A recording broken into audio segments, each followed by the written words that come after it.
So what does the arrest of Nicolás Maduro mean to both North and South America? Joining us live to unpack is Paulo Figueiredo. He's a journalist and grandson of former Brazilian President João Figueiredo. Paulo, thank you so much for joining us. So you have extensive knowledge of the region. I want to start by talking about the human toll of Maduro's policies.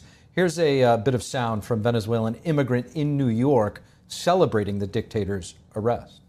There is a reason why there are 8 million refugees throughout the world right now, and that is because of him, because he brought our country down, because he destroyed our livelihood. He stole my dreams, he destroyed my family, he took my friends who are still in prison right now. So if you could, help us understand what you think the Venezuelans are feeling right now and have been going through over the past few decades. And the gentleman that we just heard from, do you think that that is a representative voice of the majority? Thanks for having me, Steve. Yes, this is very representative.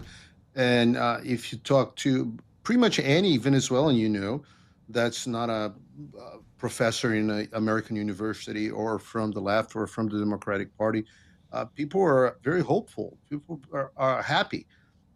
The magnitude of what has been happening in Venezuela in the past 20 years is sometimes understated, not only by the American media, but also by the international community. We're talking about a country that had 8 million people running away including to Brazil, to my home country, and people in a desperate situation where 80% of the population is under the poverty line. A lot of them starving. In Brazil, for example, we had so many refugees coming from Venezuela.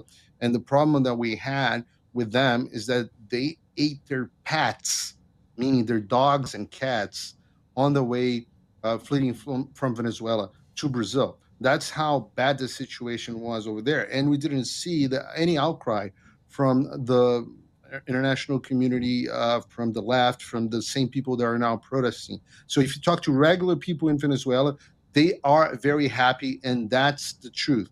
Whatever you hear differently is not representative.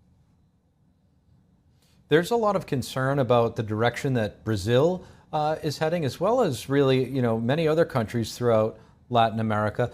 What do you think the message is? How is it being perceived throughout Latin America, Maduro's arrest? Is there a ripple effect, do you think? There is, and it's important to understand that Maduro was not alone. He's part of a system.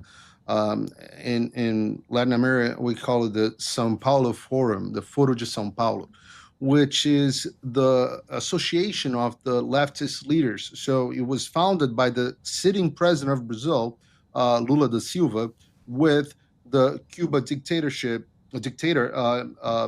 Castro in the 80s. And obviously, Hugo Chavez was part of it. The FARC was part of it, and then you had many other members. Some of them became presidents of their country. It's happened with Evo Morales in Bolivia, for example, or part of the same gang is Petro from Colombia. So this is part of an association of the left that has tentacles and connections with the drug narco-terrorist cartels.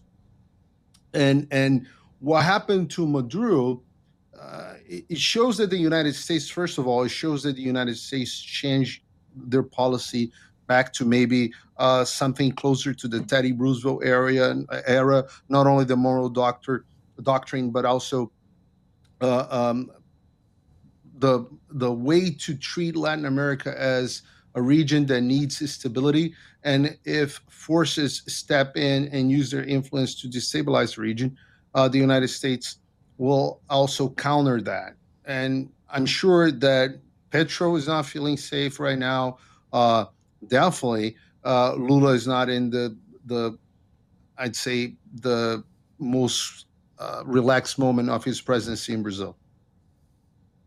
Speaking of that, there's, a lot of discussion as to, like you mentioned, the Monroe Doctrine, that this operation has much more profound impacts than on just Venezuela in terms of American interest and national security. a real, swipe and downgrade to the Chinese Communist Party's influence in the region. Brazil has the BRICS, coalition.